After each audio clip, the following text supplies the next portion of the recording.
ఈటెల రాజేందర్ అన్న గారు నేను ఇందాక మాట్లాడుకుంటా ఉన్నాం. మన ఇద్దరం కలిసి తెలంగాణలో భారతీయ జనతా పార్టీని పవర్లకు తెచ్చే బాధ్యత తీసుకుందామని మేము మాట్లాడుకుంటాం.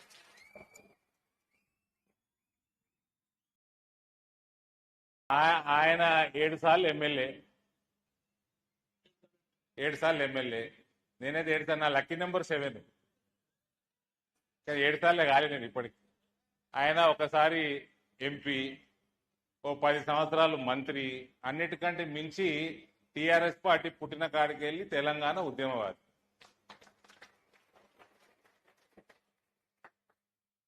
ఆయన ఉండే, ఆయనకి పార్టీలకు అతీతంగా ఆయనని ఇష్టపడుతుండే అందరూ. సో ఇవాళ పైన కూర్చున్న అందరూ సోదర సోదరి వాళ్ళందరికీ, గెలిచిన వాళ్ళందరికీ కూడా అభినందనలు తెలియజేస్తా ఉన్నా. Heartfelt congratulations. ఇలా గుట్టి మీద కూర్చోబెడతారా? సన్మానం ఏమైనా ఇస్తారా? ఒకటి కూర్చోబెట్టుడేనా అయినా కదా? షాళ్ళు సన్మానం ఉన్నాయంట, 2 ఉన్నాయంట. షాళ్ళు అంటే సరే, సన్మానం అంటే షాల్ తోటే సన్మానం, 2 లేదు, ఒకటే ఉన్నది. సో ఇవాళ మున్సిపల్ ఎలక్షన్లలో తెలంగాణ మొత్తంలో నెంబర్ 1గా నిజామాబాద్ పార్లమెంట్ నియోజకవర్గం నిలబడింది. వాళ్ళందరి ఫెలిసిటేషన్ ప్రోగ్రాంకి తెలంగాణ వ్యాప్తంగా నెంబర్ 1 హుందాగా ఉండే నాయకుడు ఈటెల రాజేందర్ గారిని మనము చీఫ్ గెస్ట్ గా పిలుచుకున్నాం. శ్రావణి మాట్లాడుతూ వాళ్ళు ఒకటే పార్టీలకి వెళ్ళి వచ్చిండ్రు, ఏదేందో మాట్లాడింది, నేను వినలే, కావాల్సిన వినలే. ఈటెల రాజేందర్ గారు బియాండ్ పార్టీ లైన్స్. ఓ టైంలో చూస్తుంటే మా నాయన ఉండే, ఆయనకి పార్టీలకు అతీతంగా ఆయనని ఇష్టపడుతుండే అందరు. ఆయన పిసిసి అధ్యక్షుడుగా ఉండి తెలంగాణ మూవ్మెంట్ లా టీఆర్ఎస్ తోటి అలయన్స్ చేసుకున్నప్పటికీ ఆంధ్ర వాళ్ళు ఇష్టపడుతుండే ఆయన. ఆంధ్ర వాళ్ళకి మనసు నొప్పియకుండా తెలంగాణ వాదానికి రాజకీయం చేసిండు ఆయన. ఆ తరహాలో ఇవాళ తెలంగాణలో రాజకీయ నాయకులు ఎవరైనా మిగిలిపోయినారంటే చాలా తక్కువ ఉంటారండి. అందులో నెంబర్ 1 హుందాగా ఉండే నాయకుడు ఈటెల రాజేందర్ గారు. సో వీళ్ళందరికీ పార్టీలతో సంబంధం లేదమ్మా.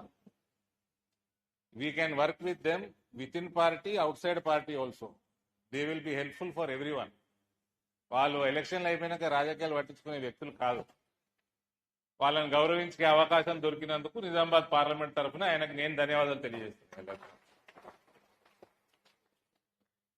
ఇక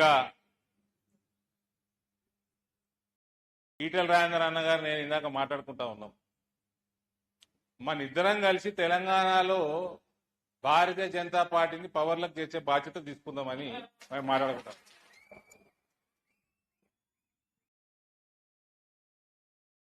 ఆయన 7 సార్లు ఎమ్మెల్యే,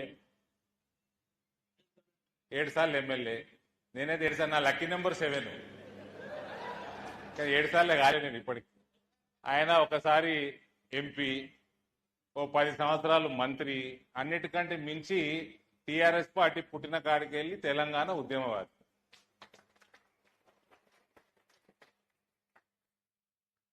అటు సౌమ్యం, ఇటు స్పీడు. చూద్దాం ఏమైతే చూద్దాం. ఇక మన టీఆర్ఎస్ లేదా టీఆర్ఎస్ కనబడతలేదు.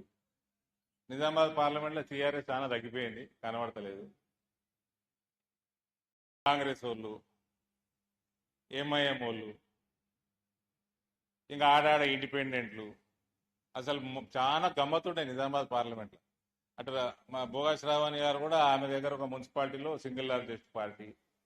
మెట్పల్లిలో అనుప్రభు గారు వచ్చినట్టున్నారు, మెట్పల్లిలో సింగిల్ లార్జెస్ట్ పార్టీ భారతీయ జనతా పార్టీ.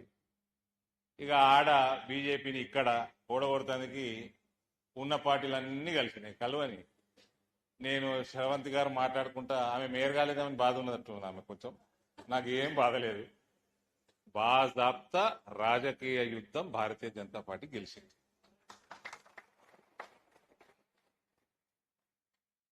పోయినసారి 28 గెలిచినాము, మళ్ళా కొట్లాడినాము, మళ్ళా 28 గెలిచినాము. మనం గెలిచినాక మిగిలినవి వేరే పంచుకోవాలి, అందరు కలిసి పంచుకోవాలి. మనం ఎక్కడ తగ్గలేదు, మనం మెయింటైన్ చేస్తున్నాము. అవతలోడు కూడా తుర్కొల్లతో కలిసి మెయింటైన్ చేసుకుంటాం. తుర్కొల్లను పక్కకు పెడితే అది గుడ్డుసున్నానే, ఏం లేదా. కాబట్టి Bharatiya Janata Party will be always proud of Nizamabad parliament segment. ఇక మేయర్ కాలేదు, ఇది ప్రజాస్వామ్యం, ఇది వ్యాపారం కాదు. ఆని కొనుక్కో వీని కొనుక్కో, మొత్తం ప్రజాస్వామ్యాన్ని కూని చేసిన పార్టీ బీఆర్ఎస్ పార్టీ. ఒకప్పుడు ఇందాక మేము మాట్లాడుకుంటా ఉన్నాము, బడ్జెట్ సెషన్ వస్తుంది పార్లమెంటు, ఎల్లుండి మేము పోతున్నాము, అసెంబ్లీ ఎన్నడని అడిగిన ధన్వాల్ పైన. మార్చు ఎప్పుడన్నా 16 నుంచి 31, అంతే 15 రోజులు. ఒకప్పుడు 2 నెలలు ఉంటుండే బడ్జెట్ సెషన్, మాన్సూన్ సెషన్ నెల ఉంటుండే, వింటర్ సెషన్ నెల ఉంటుండే అసెంబ్లీ. ఈ బీఆర్ఎస్ వచ్చినాక ఎవడు ప్రశ్నలు అడగద్దు, ఎవడు ప్రశ్నించొద్దల్లా అసెంబ్లీలో, ఎవరు పన్నెత్తి మాట అనొద్దు, అవతల వాళ్ళందరినీ ఖాళీ చేసేయండి, అసెంబ్లీ పెట్టొద్దు. అసెంబ్లీ పెట్టకుంటే మాటలే ఉండేవి.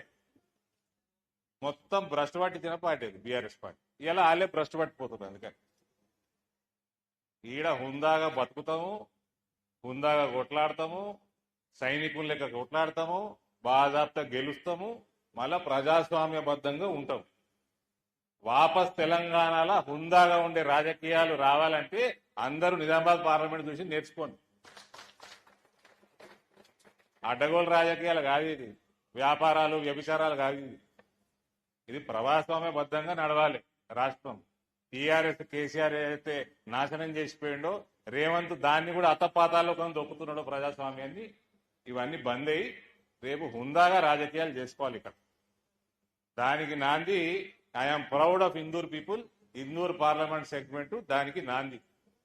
Revival of true democracy in Telangana. దానికి ఏమాత్రం బాధపడాల్సిన అవసరం లేదు. బ్రహ్మాండంగా పార్టీ జరుగుతుంది, బాధాప్తో గెలుస్తూనే ఉన్నాము. రేపు జెడ్పీటీసీ ఎంపీటీసీ ఎలక్షన్లో కూడా నెంబర్ 1 గానే ఉంటాం రాష్ట్రం. ఇక ఇటలన్న నేను ఏదైతే ప్రభుత్వం గురించి మాట్లాడుకున్నామో, highest number of MLAs Nizamabad పార్లమెంట్కి వెళ్ళి వస్తాయి మళ్ళా. అది కూడా చెప్పేస్తుంది ఇవ్వాలని. కాబట్టి మన బాధ్యత మనం చేసుకుంటాము. ఇక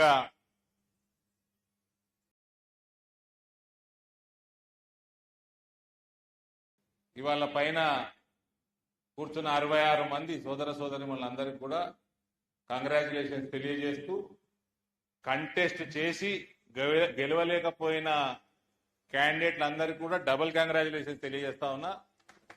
failure is the stepping stones success అన్నారు. మీ అందరూ భవిష్యత్తు. భారతీయ జనతా పార్టీ రేపు మున్సిపల్ చైర్మన్లు అన్ని కైవసం చేసుకుంటుంది, మేయర్ కైవసం చేసుకుంటుంది, ఎమ్మెల్యే సీట్లు కైవసం చేసుకుంటే దాని అందరికీ మీరు ఫౌండేషన్ అంతా. ఏమి దిగులు పడాల్సిన అవసరం లేదు. Future is bright for Bharatiya Janata party మన దగ్గర. ఇక ముఖ్య అతిథి గారికి మనం అవకాశం ఇద్దాము. ఎక్కువ సమయం తీసుకోకుండా మరోసారి ఇందూరు ప్రజలందరికీ కూడా బీజేపీకి ఒక బ్రహ్మాండమైన రిజల్ట్ ఇచ్చినందుకు ధన్యవాదాలు.